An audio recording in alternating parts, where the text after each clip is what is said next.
Forget New Year, New You. This season is about slowing down, locking the doors, and cozying up at home with the one you really want to do nothing with. Your dog. After the holiday chaos, those quiet nights with a blanket, a podcast, and your pup feel like the reset you actually need. Ollie helps make those moments easier with fresh protein-packed meals made from real human-grade ingredients, so your dog can enjoy some quality comfort food too. Choose from 5 recipes and get a personalized plan for your dog's needs. Meals arrive perfectly proportioned with a scoop and storage container, so serving is fast and mess-free. And with Ollie's in-app on-demand health screenings, supporting your dog is easy, ensuring more cuddles for many years to come.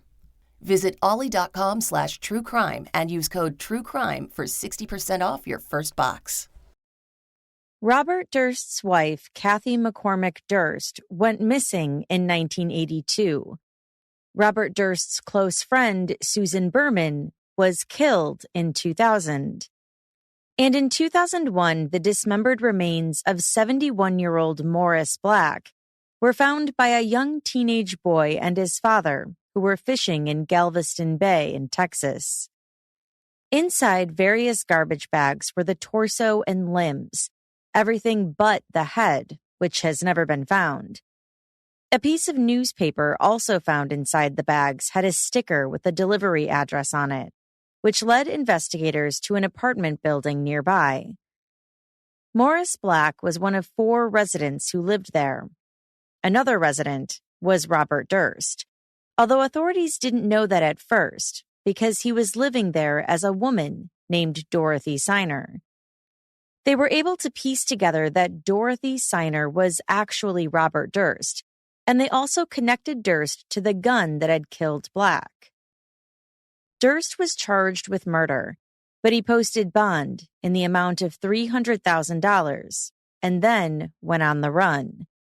He was later apprehended in Pennsylvania while attempting to shoplift Band-Aids, a newspaper, and a chicken salad sandwich. He had over $500 in his pocket and $37,000 in his car, along with 2 guns and marijuana. In 2003, Durst went to trial for Black's murder.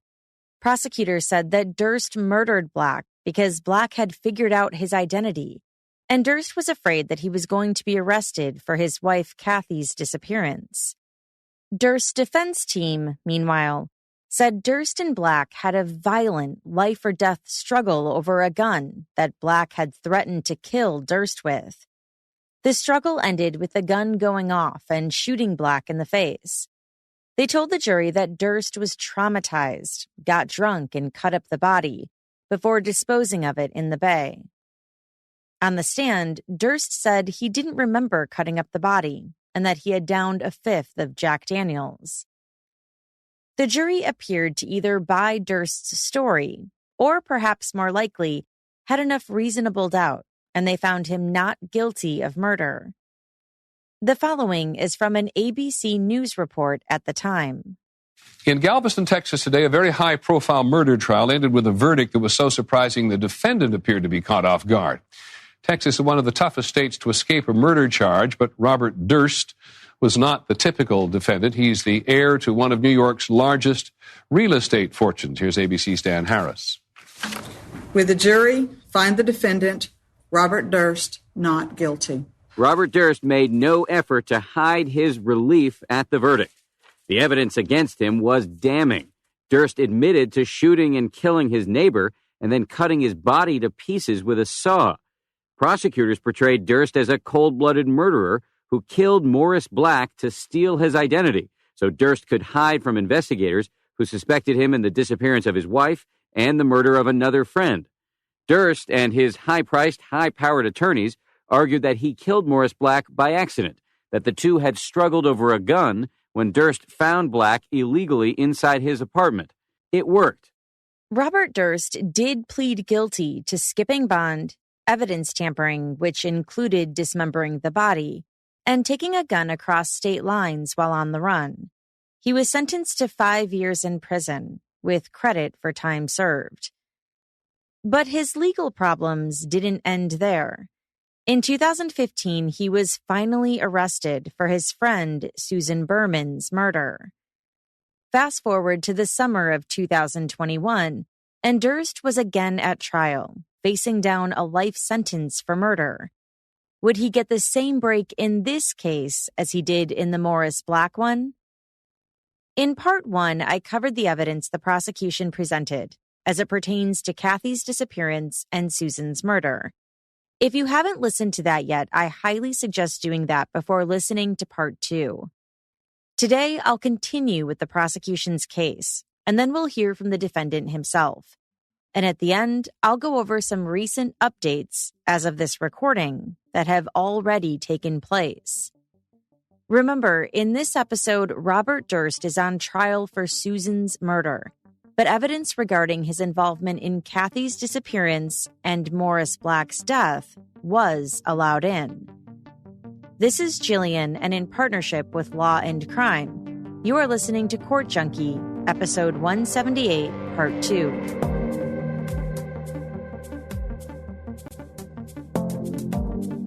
At the trial for Susan's murder, testimony from the trial for Morris Black's killing was introduced to the jury. This included transcripts from the testimonies of the landlord where Black and Durst lived, the medical examiner, and even Durst himself. While on the stand at the trial for Black's death, Durst had said that on September 30th, 2011, he arrived at home to his apartment to find Black sitting inside, watching TV. He said Black had a look on his face that he thought meant Black was angry with him. He said he immediately was afraid that Black had stolen his gun that Durst kept in his oven. When he asked Black where the gun was, he said Black stood up and pointed it at him. Durst said they never really wrestled, but that he grabbed the gun and the two men tripped and fell to the ground. The gun then went off, and Black was dead. Durst said he panicked and thought the police would never believe him. He ended up dismembering and disposing of the body. Blood spatter expert Tom Bevel, who also testified at the prior trial, said at this trial that he did not agree with how the defense said the altercation between Durst and Black occurred. He also said that because they were never able to find Black's head, he couldn't reconstruct the scene properly to really tell what happened. There was a small delay in the trial on Tuesday, July 13th. According to his attorney, Durst was incontinent and had diarrhea. He was foul and had to go back to the jail to be cleaned up. As a result, the trial didn't start that day until well into the afternoon. Susan Giordano was close to Robert Durst. According to her, they had a platonic relationship, just friends. But right off the bat, Prosecutor Lewin challenged her on this. Do you love Bob Durst? Absolutely. Have you told him repeatedly that you love him? Absolutely. Do you tell him repeatedly in phone calls that you miss him? Yes. Do you talk about, in the numerous phone calls you've had with him, spending the rest of your lives together? Yes. Do you talk about living together in the same house together? Yes. And is it your opinion, ma'am, that that is the definition of a platonic, just friendly relationship? Yes. She testified that over the course of their 20-year friendship, Durst had given her more than $350,000. But she said their friendship wasn't based on finances. In March 2015, he sent her a check for $300,000. Also in March 2015, she sent Durst a suitcase full of his clothes to him in New Orleans. She testified that she didn't look at the bottom of the suitcase. She saw papers there but didn't touch them, and she packed his clothes on top of them. Investigators would learn during their investigation that there was $115,000 in cash in the bottom of that suitcase. At the time, prosecutors say Durst was in New Orleans because he was on the run before his most recent arrest for Susan's murder. Susan Giordano also stored 64 boxes with financial documents and communications between Durst and his attorneys at her home. They were later taken by authorities. Prosecutor Lewin pointed out that she had an attorney from New York with her in court as she testified. She had retained that attorney shortly after Durst was arrested for Susan Berman's murder. Who's paying for that attorney? Actually, that was supposed to come from money that Bob had given me a long time ago. And he hasn't been paid as of yet. I didn't. Ma'am, would the answer be that Bob Durst is paying for that attorney? Well, it came from money from, but I still owe the lawyer money right now. I don't. Ma'am, is it your understanding that you will be paying the lawyer the money out of your pocket, or that Mr. Durst will be paying or reimbursing? Honestly, my lawyer didn't even ask anything as of now, so I don't know. I don't know yet. Ma'am, I'm not asking what your lawyer asked you. I'm saying, is it your understanding, as you sit here today, is it your belief that Mr. Durst is paying for your lawyer? Yes. She testified that that attorney had told her to give him any bills she owes, and so she did. Those bills were then paid. She said she never asked how they were paid. Ma'am, so you're telling this jury that you have a lawyer that's being paid for by Mr. Durst. That lawyer is telling you, just give me these bills, and you're saying you had no idea that Mr. Durst is behind paying them. I could assume anything, but I didn't see anything. Well, like I said, I didn't ask. It was. While Durst was in jail awaiting this trial, he had several recorded phone calls with Susan Giordano. In one of them, he says, "They're all in agreement that I can support you. I can pay off your debts. I was concerned last time we spoke. They were upset because you were doing something. That's not the case at all. What their concern is that Lewin will try to charge you with being some kind of accessory." Ma'am, so was your understanding correct that you were going to be getting money from Mr. Durst's representatives? Mr. Durst, you were expecting more money to be coming, correct? I'm going to... Yes. Yes. Okay. Ma'am, at that point, you were aware that you were going to be testifying in this case. You knew that you were going to be either called as a witness by the prosecution or potentially as a witness for the defense, correct? Yes. Did you see any issue, ma'am, with your objectivity, with receiving money from Mr. Durst when you knew that you were going to be testifying in court, potentially as his witness?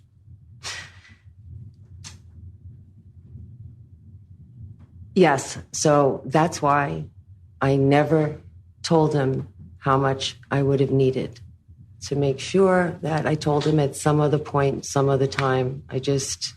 Ma'am? I didn't get a check. That's how it ended. Ma'am, at any point, did you tell Bob Durst, don't send me money? No, I just kept telling him we'll talk. In another call, they discuss getting a love nest when he gets out of jail. The prosecution played for the jury a movie called All Good Things, which was reportedly inspired by Robert Durst's life. The movie starred Ryan Gosling and Kirsten Dunst, and Gosling, who plays Durst, is suspected of 3 murders. In a prior interview with the prosecutor, Durst had said that he liked the movie's depiction of himself.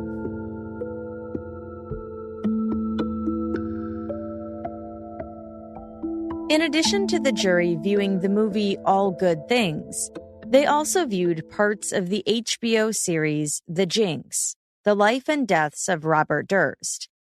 On its website, it's described as a 6-part examination of the reclusive millionaire at the heart of 3 killings spanning 4 decades. Andrew Jarecki had previously directed All Good Things, and after the movie was released, he reportedly got a call from Robert Durst, who offered to be interviewed, which was how The Jinx was born. The series investigated the disappearance of Kathie Durst, and the killings of Susan Berman and Morris Black. At the end of episode 5, Susan Berman's stepson contacts Jarecki and gives him an envelope Durst had sent to Susan in 1999. The handwriting on that envelope matched the so-called cadaver note that we heard about in Prosecutor Lewin's opening statements earlier in the episode. Remember, someone had sent the police a note with Susan's address and had written cadaver on it. And when police responded to that address, they found Susan's body.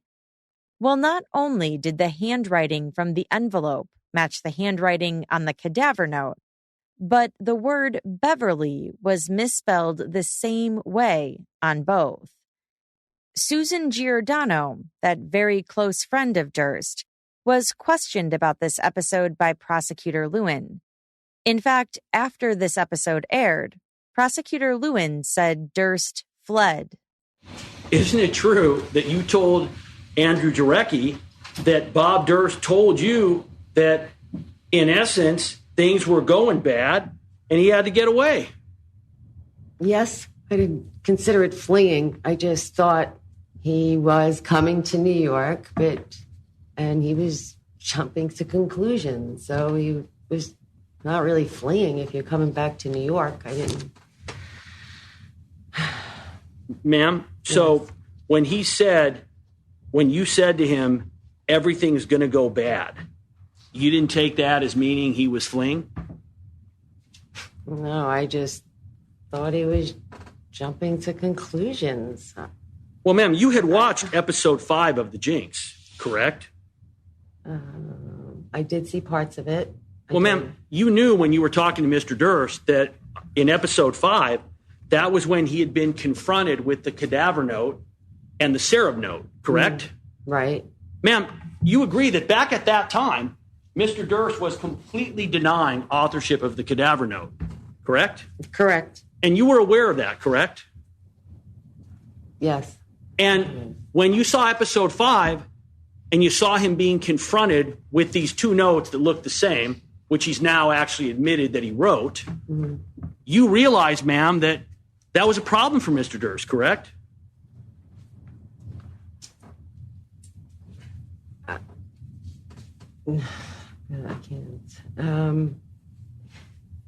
Did I can't say. No. You did not realize that was a problem? No. So when you just gave that statement where you're quoting him as saying, I have to leave because this is, it's going to be, everything's going to go bad. And I said to him that he was jumping to conclusions that the case was opened a long time ago. Ma'am, what else could the reasonable interpretation be of that exchange other than Bob Durst is telling you he's in big trouble and you're trying to reassure him, well, it's not that bad?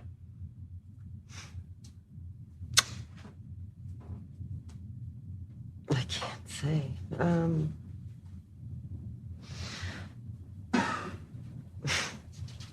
I can't open this. I thought it was going to look bad. She said he told her he was going to New York, but then she said he called her and he was in New Orleans. In the 6th episode of The Jinx, director Andrew Jarecki takes the writing samples to a forensic document examiner who confirms that one person wrote both envelopes. When Jarecki interviews Durst again and confronts him about it, Durst again insists that he did not write the cadaver note. Afterwards, Durst goes into the bathroom, still wearing his microphone. In the episode, you can hear him say to himself, "What the hell did I do?" Killed them all, of course. This made headlines everywhere, as people speculated that he had made a bathroom confession.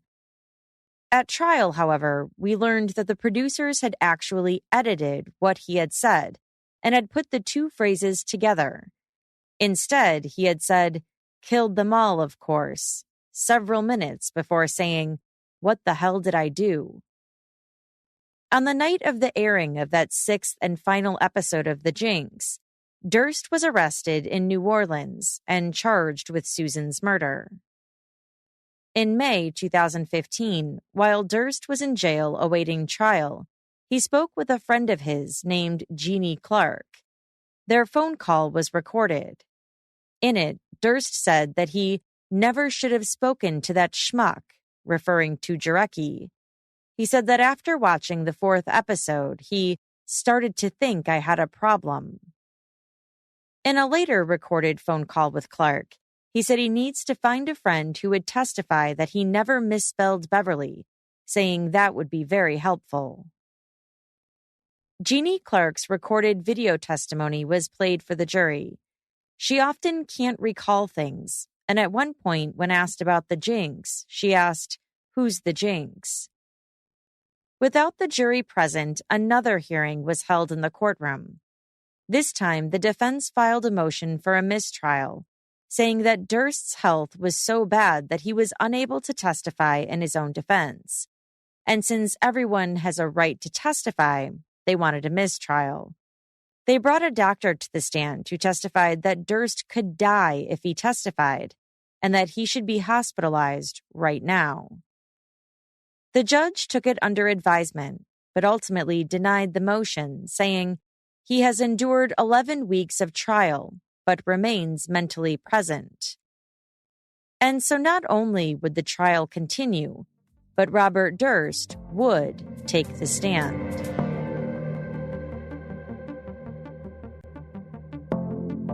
In his opening statements, Robert Durst's attorney, Dick DeGuerin, was sure to tell the jury that Durst had previously been acquitted of Morris Black's murder. On November the 11th, 2003, a jury that looked a lot like you, people from all walks of life, 12 people found Bob Durst not guilty. According to DeGuerin, after Black's death, Durst wanted to clear his name. And so after watching All Good Things, he reached out to Andrew Jarecki, who started interviewing him for The Jinx. And the result was the series, The Jinx. Now, some people call it a documentary. It's not a documentary. It doesn't pretend to be a documentary, but it's called one. It was a series of programs that ran in early 2015. By the time of the fifth segment, there were 6 segments. By the time of the fifth segment, it became obvious to Bob that this was a hatchet job, that it wasn't his story as he wanted it told. It was a heavily edited story to make good entertainment. And in fact, it won an Emmy. But after the 5th segment, Bob again panicked. He said Durst left his apartment in Houston with a gun, a mask, and fake ID, and drove to New Orleans. He rented a hotel room and watched episode 6 there. That's the one with the heavily edited bathroom tape, DeGuerin said.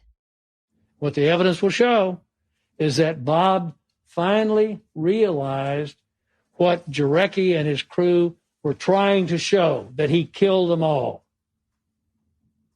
He knew he'd been fooled. He said Durst made the mistake of calling his answering service to get his messages. And as soon as he did that, the FBI was able to trace him, and they arrested him, charging him with Susan's murder.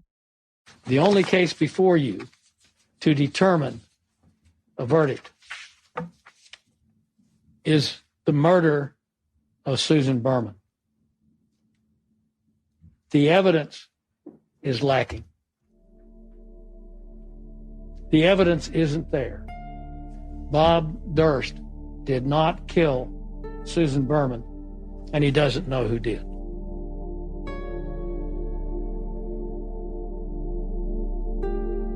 Bob,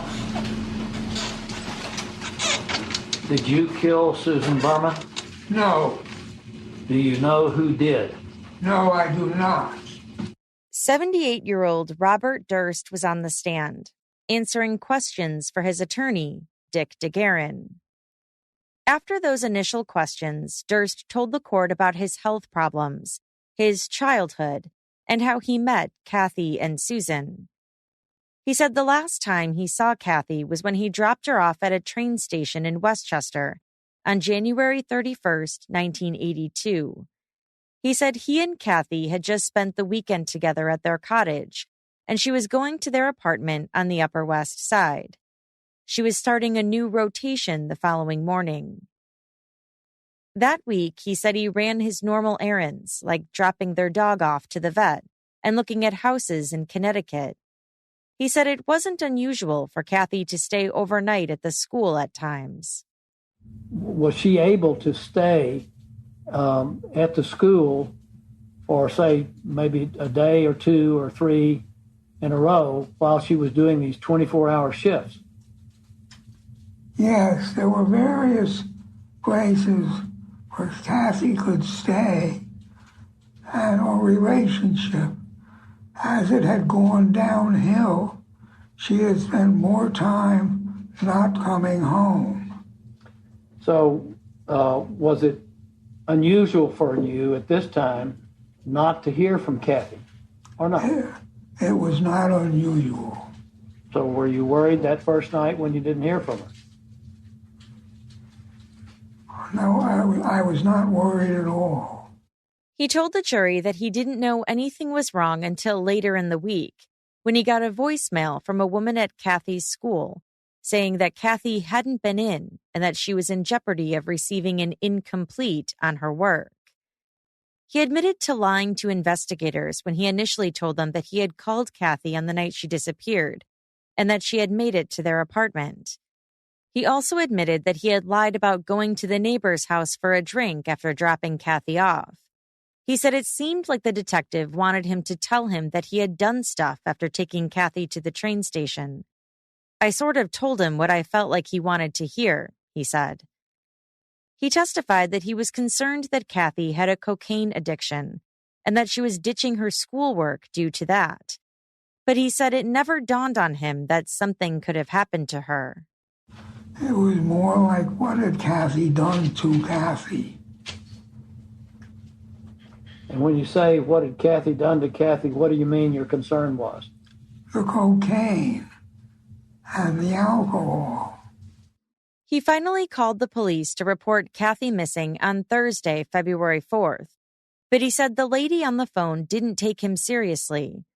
According to him, she said with a giggle, "Have you checked with your wife's boyfriend?" She then told him he had to check with all of his wife's relatives and then report her missing in person. He said he called Kathie's brother and told him what was going on. On Friday, he said he was worried that something had happened to her and went to the police station to report her missing. He said other than talking to her friends and family, he didn't know what else to do. He said Susan offered to take calls from reporters regarding Kathie's disappearance, and she told him he should hire a PR firm. He told the court that he wasn't publicly considered a suspect at the time, but 18 years later, that changed. In October 2000, Janine Pirot, the Westchester County, New York District Attorney at the time, announced that she was reopening the investigation. Durst recalled seeing her on television, publicly saying, "I'm going to get Robert Durst, one way or another." He said he was very concerned and scared. Why were you scared? Well, when I saw this little lady said, "I'm going to get Durst, Robert Durst, one way or another," that was very scary. He said he flew to Dallas, then drove to Galveston and rented a cheap apartment. He planned on hiding out there. What plan did you make about hiding? I disguised myself as a woman. I rented an apartment. Tell the jury how you did that. How did you think to disguise yourself as a woman? I put on a wig. Where'd you get the wig? at a wig store. Where? In Dallas. And how did you dress? Well, I got a big sweatshirt and cargo pants. I shaved real good. What about your voice? You know, my voice is very recognizable. I knew I would not be able to speak to anybody, so I wrote on a 3x5 card, "I am mute." Anyone who spoke to me, I would show them the card. He said he met Morris Black on the first night he was there. Morris tried talking to him, but he pulled out his card that said, "I am mute," and walked away. He described driving over to Susan Berman's house on December 22, 2000, from Northern California to her house in Beverly Hills. When he was about 2 hours away, he said he started to get a migraine, and so he pulled off to stay at a motel in Bakersfield. He said he called Susan at around 11 p.m. from the motel. He testified that twice during their conversation, Susan interrupted him to talk to someone else who was there. He took a Percocet for his migraine, which he said made him feel hungover and groggy the following day.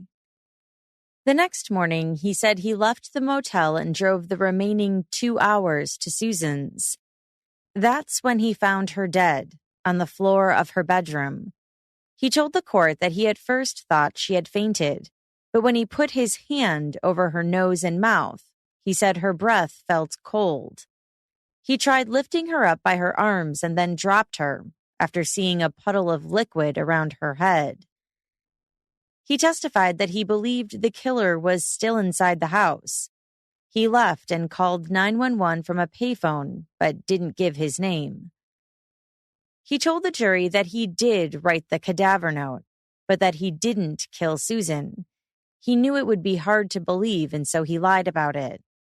He said on the stand that he has difficulty believing it himself. As for Morris Black, Durst's attorneys, Dick DeGuerin and David Chesnoff, got up and did a reenactment of what Durst said happened between them. As the two attorneys pretended to struggle over a gun, falling to the ground in the front of the courtroom, some spectators couldn't help but laugh. Where's the television camera? This is my favorite part of the whole trial so far. I don't know who to root for here. Durst then testified that he dismembered the body because he didn't think anyone would believe him that he had killed him in self-defense. And as for that so-called bathroom confession from the Jinx, he said, "What I did not say out loud, or perhaps I said very softly, is, they'll all think I killed them all, of course."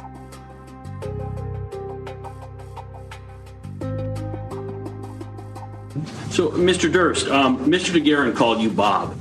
So you tell me, how do you want me to refer to you? I'm comfortable doing it however you want to do it. Do you want me to call you Bob? Do you want me to call you Mr. Durst? What would you prefer? How about sir? Okay, I'll call you sir. Prosecutor John Lewin cross-examined Robert Durst. He accused Durst of lying multiple times to multiple people, all to help himself. Durst agreed he did lie sometimes for various reasons, including to get himself out of trouble. Would you lie under oath to help your case? Yes. Okay. Have you lied thus far during your testimony at this trial? No. But if you had lied, given your last answer, you might not admit it, correct? Correct. On direct examination, do you remember the first thing that Mr. DeGuerin asked you? He asked me if I killed Susan Berman. Did you know that question was coming? Yes. And you denied it, is that right? I said no. If, in fact, you had killed her, would you tell us? No. He said the same about Kathie and Morris Black. All right, I want to talk about Kathie for a moment. Do you miss her? Yes. Tell me about her. When I think about Kathie, I miss Kathie. What was she like? She was very lively. And up until the last year of our marriage, she was very happy. Would you agree she was a very bright young woman? Yes. Beautiful? Yes. He was asked to describe his relationship with Kathie. He said in the beginning they were in love. Prosecutor Lewin asked if he agreed that he was extremely controlling in their relationship, and he said no.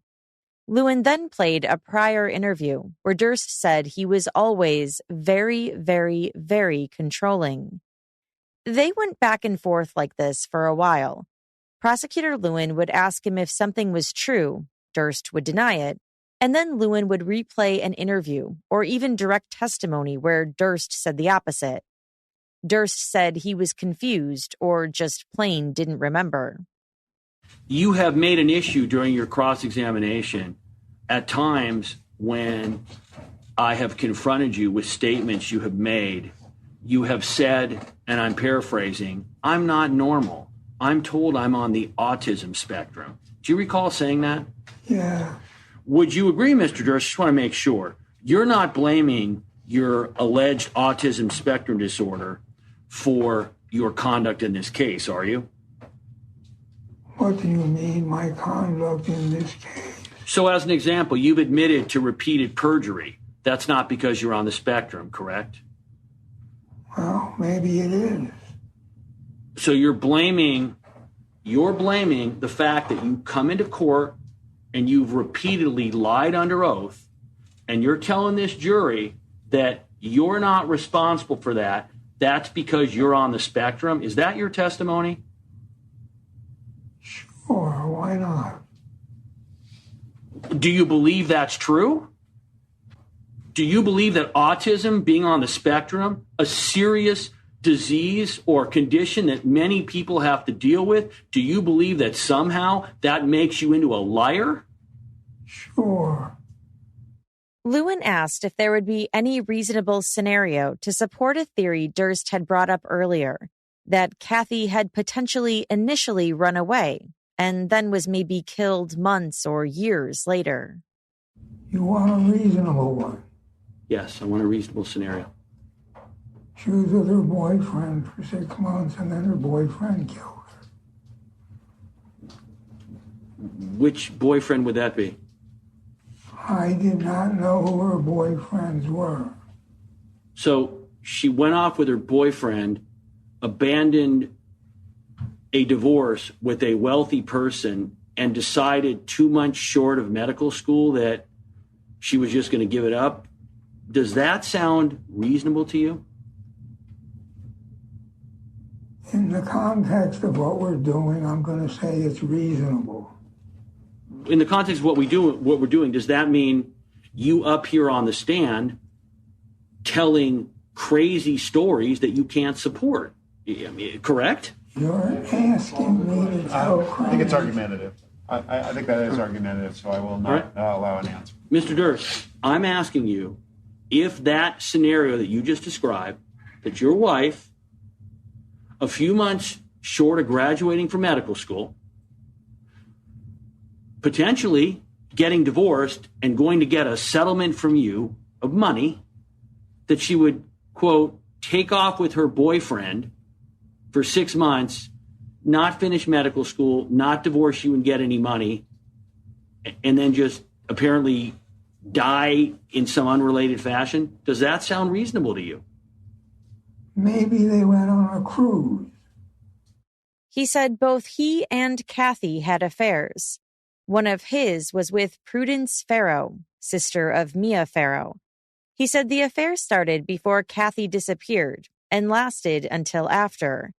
He agreed that he had previously said his feelings for Prudence were more than what he felt for other women he had had affairs with. But he now said that wasn't true. He said Kathie knew about his affair with Prudence. In fact, didn't you have, at one point, Mr. Durst, didn't you arrange for Prudence to speak with Kathie to try and influence Kathie to divorce you? No. Isn't it true, Mr. Durst, that you wanted to pursue a relationship with Prudence, but that Kathie Durst, your wife, was in the way? No. Did you want to pursue a relationship with Prudence? Depends when you're talking about. Okay, when did you, before Kathie disappeared, did you want to pursue a relationship with Prudence? Yes. At one point, Durst said something about not knowing where Kathie was buried, which Prosecutor Lewin picked up on and went back to a little later. Mr. Durst, why did you say you never said you knew where Kathie was buried? How do you know Kathie's buried at all? Seemed like a logical step. Well, Mr. Durst, would you agree that you talking about the fact that Kathie was buried would seem, Mr. Durst, you would agree, to be implying that you know, in fact, that she was buried, correct? Overruled. I was telling you what I thought you wanted to hear. He agreed he can't explain what he said. After Kathie's disappearance, Kathie's sister reportedly found a piece of paper in the garbage at one of Durst's homes. The note read, "Town dump, bridge, dig, boat, other, shovel or ? Check car-truck/rent. On the stand, Prosecutor Lewin said it looks like a list to get rid of a body. Durst admitted that he had written that note, but said it wasn't for that. He said he was going to tell the high school kid who took care of the house to take their rotting sailboat to the town dump. The dig, he said, was actually short for digital. He said he had purchased a computer that he planned to work on. Prosecutor Lewin played for the jury an interview he did with Durst after his arrest in New Orleans for Susan's murder, where they discussed a potential plea deal. In the interview, they both agreed that Lewin wanted Durst to tell him where Kathie's body was and the details of Susan's death. "If I tell you these things, I'm pleading guilty. I'm going to be going back to Los Angeles and doing my time," Durst had said. Well, Mr. Durst, tell me how that is not a confession to Susan Berman's murder. Overruled. It's not a confession. I did not say I killed Susan Berman. Prosecutor Lewin said he wants Durst to assume that he didn't murder his wife, Kathie. Wouldn't he be mad that Susan was telling people he did? If Susan Berman is out there and she's telling people, as you've said, that you killed your wife, you told her that, and that she helped you cover it up. If Janine Pirro is looking to charge you, if Janine Pirro talks to Susan Berman, then that's going to mean that Janine Pirro can basically say, I've got Bob Durst's best friend who's been out there for years saying he killed his wife and helped cover it up. Would you agree that even if Susan's statement is untrue, just her going around and saying it and you being aware of it is a tremendous threat to you? I think that if Susan was formally interviewed, the person doing the interviewing would decide that she's not reliable. He agreed that prior to her death, Susan told him in a phone call that she had been contacted by police who wanted to talk to her about Kathie's disappearance. But he said he didn't take her seriously, that he figured if she did talk to investigators, they wouldn't think she was credible. Prosecutor Lewin also concentrated much of his cross-examination on how Durst said he came across Susan Berman's body.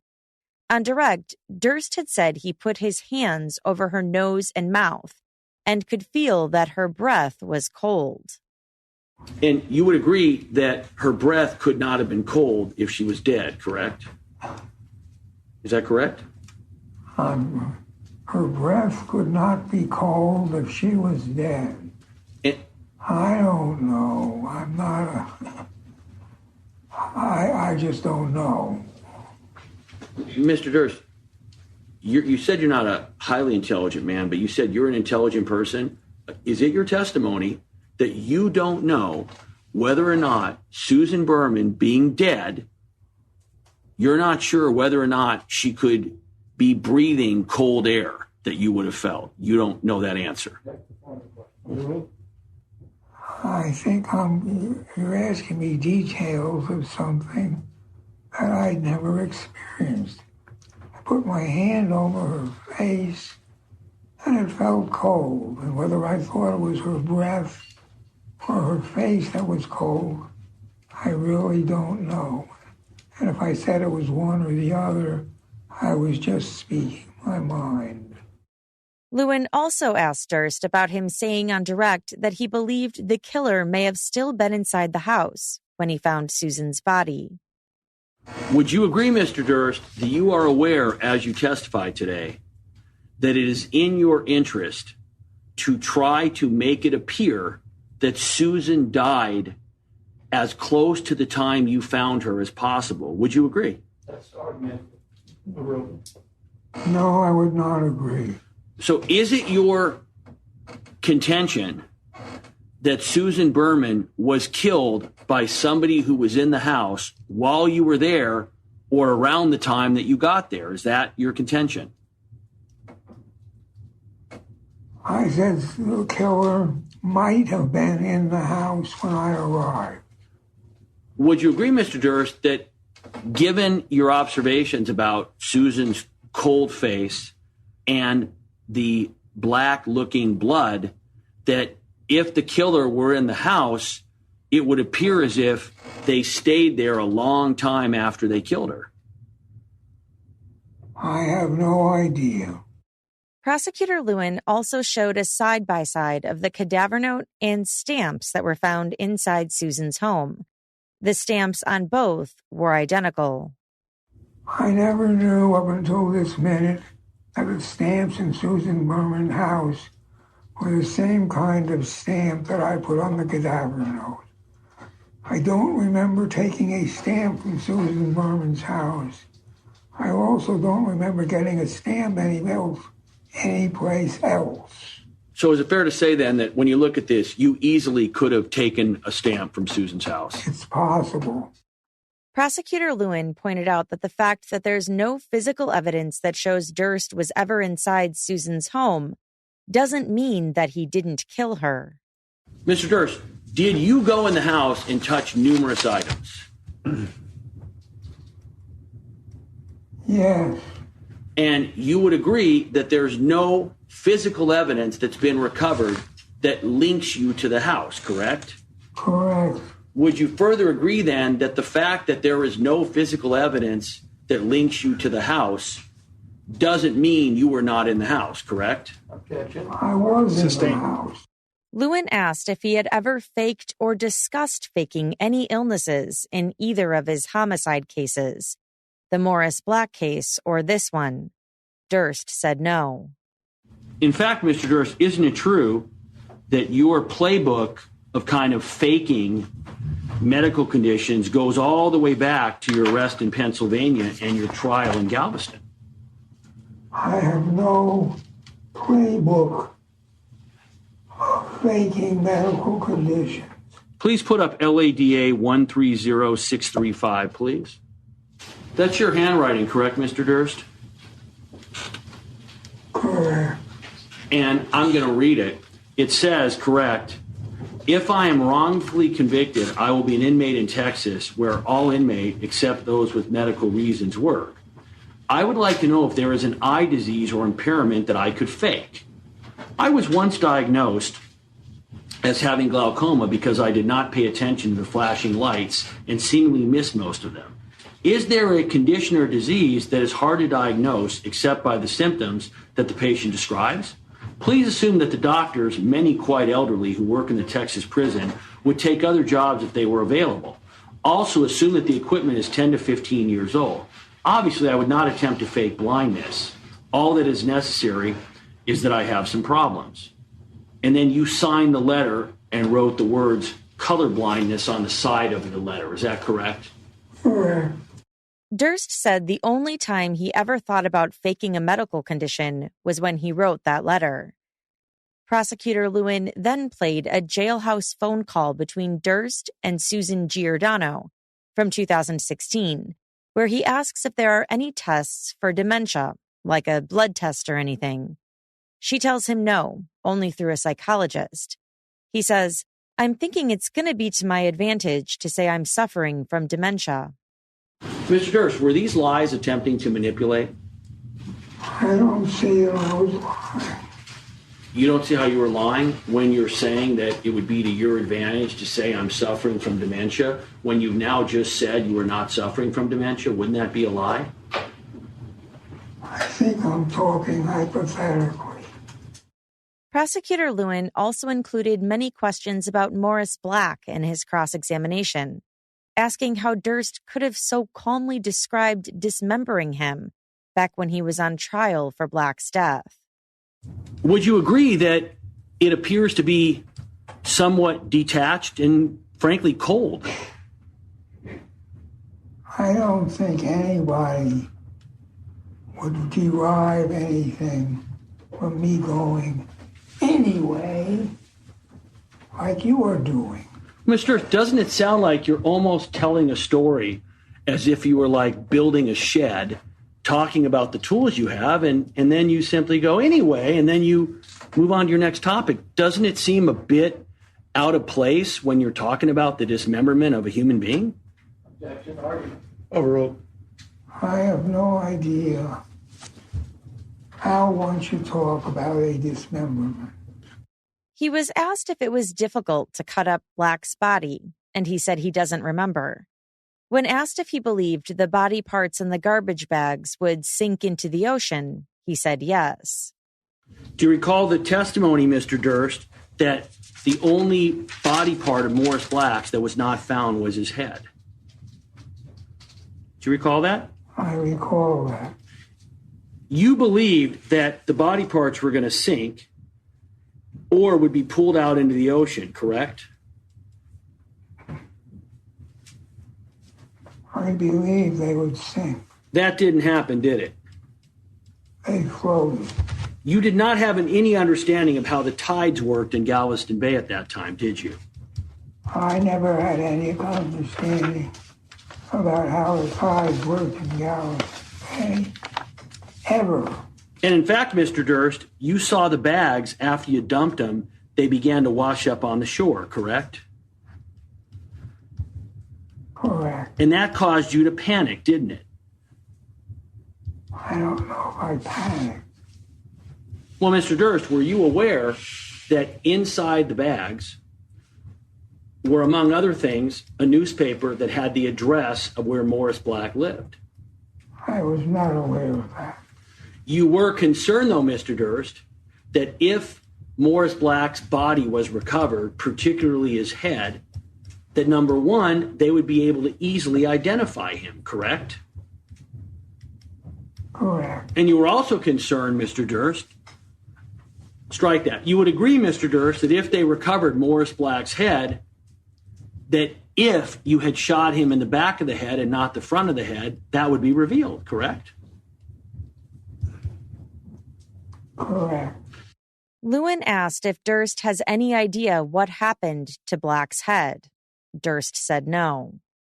Is it still your testimony that you did not go back and remove the head from the bags when you saw them washing up on shore? I did not go back and swim around in the ship channel looking for the bag that had the head.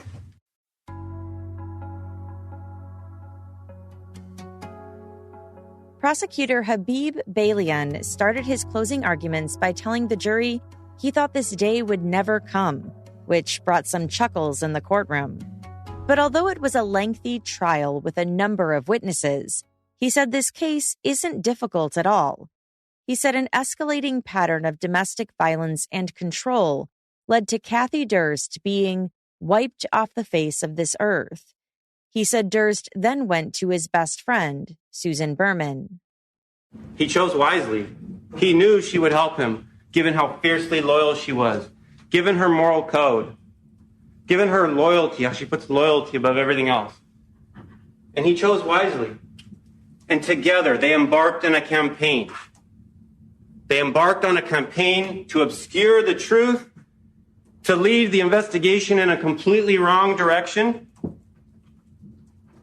And she called the medical school on his behalf, pretending to be Kathleen Durst. And she sent the police in the wrong direction. Together they did. And he almost got away with it. He almost got away with it. But for this reinvestigation that happened.